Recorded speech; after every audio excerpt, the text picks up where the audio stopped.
Assalamualaikum warahmatullahi wabarakatuh. Perkenalkan, nama saya Fitri Andriani. Saya dari Prodi Administrasi Negara semester 1. Di sini saya akan menyampaikan tugas bahasa Indonesia yang dibimbing oleh Bapak Tia Irawan Direja. Dari 12 pertanyaan yang beliau sediakan, di sini saya mengambil 2 poin yang akan saya bahas, yaitu poin yang pertama, 3 alasan yang membuat kita bangga memiliki bahasa Indonesia, dan poin yang kedua, maksud dari pernyataan gunakanlah bahasa Indonesia yang baik dan benar.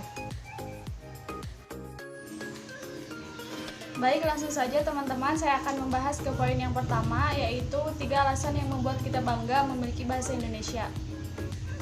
Alasan yang pertama, karena bahasa Indonesia berasal dari bahasa Melayu. Salah satu keputusan Kongres, bahasa Indonesia berasal dari bahasa Melayu. Bahasa Indonesia berkembang dari bahasa Melayu yang sejak zaman dulu sudah dipergunakan sebagai bahasa perhubungan atau lingua franca. Bukan hanya di Kepulauan Nusantara saja, melainkan juga hampir di seluruh Asia Tenggara. Iya, bahasa Melayu dipakai di hampir seluruh Asia Tenggara.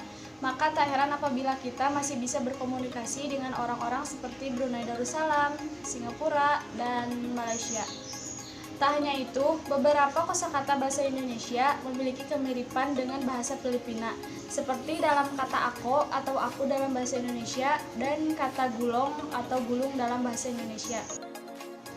Alasan yang kedua, bahasa Indonesia adalah bahasa yang sangat kaya. Seperti yang disinggung sebelumnya, bahasa Indonesia berakar dari bahasa Melayu, dengan daerah Riau sebagai pusat perkembangannya. Namun, seiring waktu berjalan, bahasa Melayu mendapat banyak pengaruh dari para pedagang, seperti dari para pedagang Arab, Tiongkok, India, dan sebagainya. Ini yang pada akhirnya memperkaya kosakata bahasa Melayu, yang mempengaruhi kosakata bahasa Indonesia.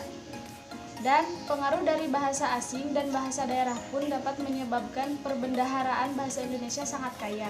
Karena itu, bila ada yang menyebutkan kekurangan kata atau kosakata untuk mendeskripsikan sesuatu, mungkin orang tersebut kurang mengenal bahasanya.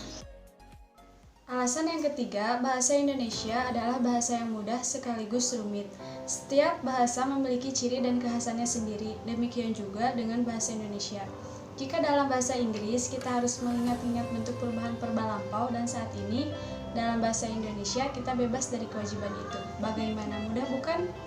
Tapi jangan keburu senang, kerumitan bahasa Indonesia bukan terletak pada unsur sintaksis dan gramatikal. Keseruan bahasa Indonesia akan dimulai ketika kita belajar pembentukan kata dan maknanya. Contohnya seperti apa bedanya pertumbuhan dan penumbuhan, atau apa bedanya bernyanyi dan menyanyi. Tak usah bule, penutur asli saja mungkin masih kebingungan ya teman-teman mengenai perbedaan ini, betul? Baik teman-teman, saya akan lanjut ke poin yang kedua, yaitu maksud dari pernyataan gunakanlah bahasa Indonesia yang baik dan benar. Hampir setiap saat kita pasti mendengar gunakanlah bahasa Indonesia yang baik dan benar. Bahkan sebagai seorang guru, sering pula mengingatkan siswa untuk menggunakan bahasa Indonesia yang baik dan benar. Apakah istilah bahasa yang baik dan benar memang sudah dipahami maksudnya? Ataukah ada bahasa yang baik dan ada bahasa yang benar? Baik, di sini saya akan jelaskan teman-teman. Yang pertama, berbahasa Indonesia yang baik. Berbahasa Indonesia yang baik adalah berbahasa Indonesia yang sesuai dengan tempat terjadinya kontak berbahasa, sesuai dengan siapa kita lawan bicara, dan sesuai dengan topik pembicaraan. Adapun bahasa Indonesia yang benar adalah bahasa Indonesia yang sesuai dengan kaidah yang berlaku dalam bahasa Indonesia. Dengan kata lain, pemakaian bahasa yang mengikuti kaidah yang dibakukan atau yang dianggap baku, itulah yang merupakan bahasa yang benar atau betul. Jadi, terkadang kita menggunakan bahasa-bahasa yang baik, artinya tepat, tetapi tidak termasuk bahasa yang benar. Sebaliknya, terkadang pula mungkin kita menggunakan bahasa yang benar yang penerapannya tidak baik karena situasi mensyaratkan ragam bahasa yang baku. Maka, anjuran agar kita berbahasa Indonesia dengan baik dan benar dapat diartikan pemakaian ragam bahasa yang serasi dengan sasarannya, dan yang di samping itu mengikuti kaidah bahasa yang betul.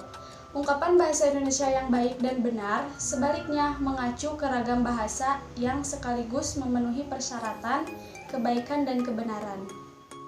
Baik teman-teman, mungkin materi yang saya sampaikan cukup sekian. Mohon maaf bila ada kesalahan dan kekurangannya karena saya masih dalam tahap belajar. Wassalamualaikum warahmatullahi wabarakatuh.